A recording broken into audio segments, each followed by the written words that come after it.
Olá, pessoal! Vamos a uma questão que compara três períodos distintos da história. Vamos lá.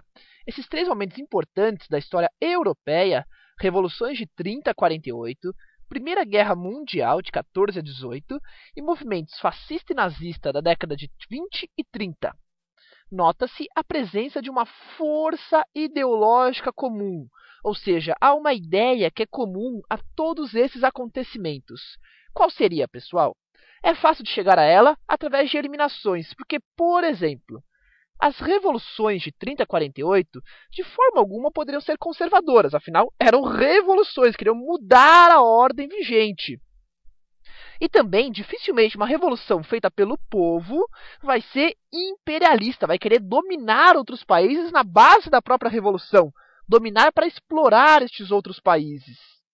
Dessa forma, já eliminamos a C e a D.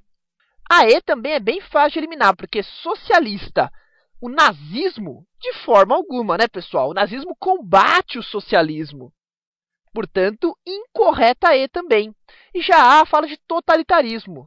Porém, essa palavra, totalitarismo, foi inventada para definir o fascismo e o nazismo. Portanto, aquilo que veio antes de 20 e 30 não pode ser totalitário.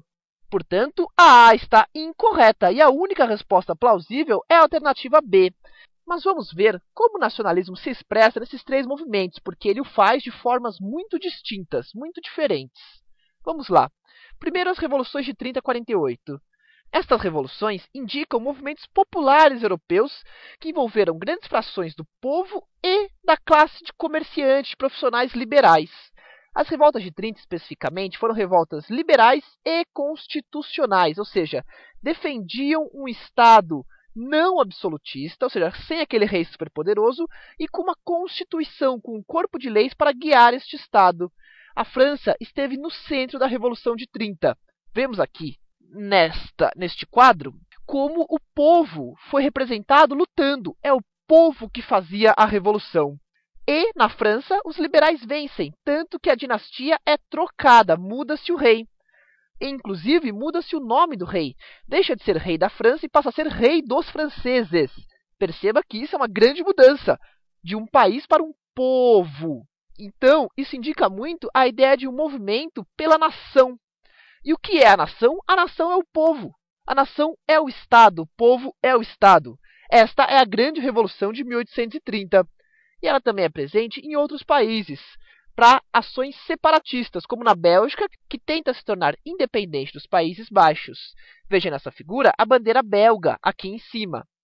E também a Polônia, por exemplo, mostra nessa figura todas elas de batalha, percebam bem, de Varsóvia, que também tenta se tornar independente, porém a Polônia com muito menos sucesso do que a Bélgica. Já 48 são revoltas também populares e também nacionalistas, chamadas de Primavera dos Povos. Nessa imagem, que é pós-1848, mostra a derrota destes povos, todos eles varridos pelos governantes, pois 48 foi uma revolução fracassada. Em vários lugares tentou-se o separatismo, na ideia de que aquele povo, aquela nação, merecia um Estado próprio, como em Praga e Budapeste. Hoje em dia seria Bulgária e República Tcheca. Ou então revoluções unificadoras, como tentar unificar a Alemanha e a Itália, só conseguiriam em 70, 48 foi um fracasso. Aqui, a bandeira alemã, com o povo, representada já em 48. Revoltas populares em países que já existiam, mas que buscavam o maior poder do povo, como em Viena, mostrado aqui à direita, e também em Paris, de novo, sempre os franceses. E bom, pessoal, e o que assustou muito em 48 foi a ameaça operária. Lembrando, quando Marx e Engels lançaram o Manifesto Comunista, que assustou, que fez um fantasma rondar a Europa, como diz Marx em seu livro. Então, pessoal, 30 e 48 são revoluções populares e nacionalistas. Principalmente uma nação que tenta se tornar independente de um reino maior, de um império maior. É assim que se expressa o nacionalismo nesses movimentos. E temos aqui o quadro mais famoso desse período, de Eugène Delacroix, com a liberdade a guiar o povo francês. Percebam a bandeira. As bandeiras tornam-se muito comuns na década de 1830. Todo país quer ter a sua. E quase todos eles copiam a bandeira tricolor. Por isso, pessoal, que várias bandeiras que vocês veem, por exemplo, na Copa do Mundo, são tricolores, são baseadas no exemplo francês. Já os outros movimentos, primeiro a Primeira Guerra Mundial. Essa era mais fácil de ver onde estava o nacionalismo, né? Afinal, a guerra é um confronto entre nações.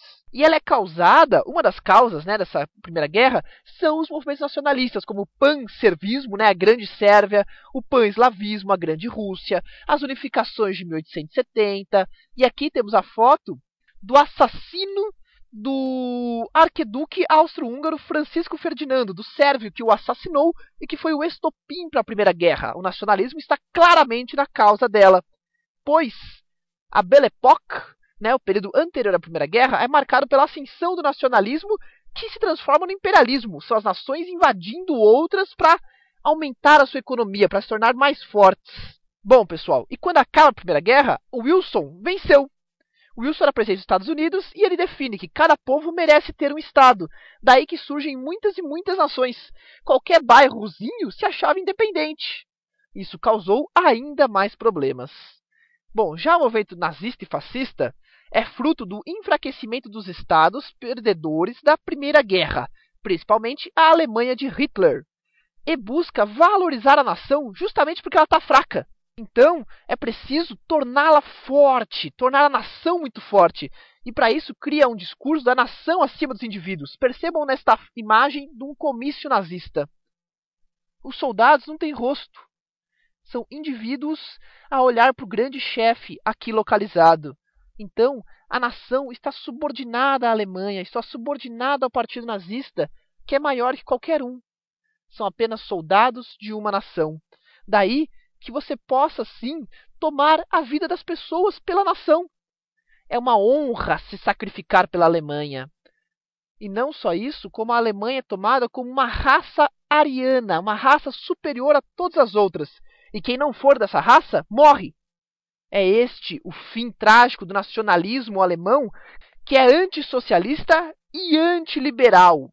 Então, pessoal, é sem dúvida uma das coisas mais tristes que o mundo já viu. Que é isso daqui.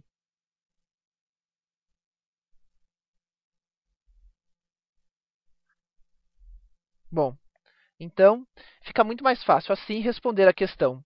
O totalitarismo é típico apenas do fascismo e do nazismo. O nacionalismo se dirige aos três.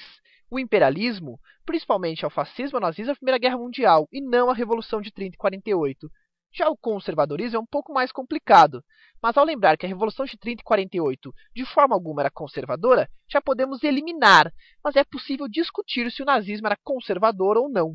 E socialista, nós sabemos, o fascismo e o nazismo de forma alguma eram. Portanto, a única resposta possível é a alternativa B. É isso, pessoal. Muito obrigado. Até a próxima.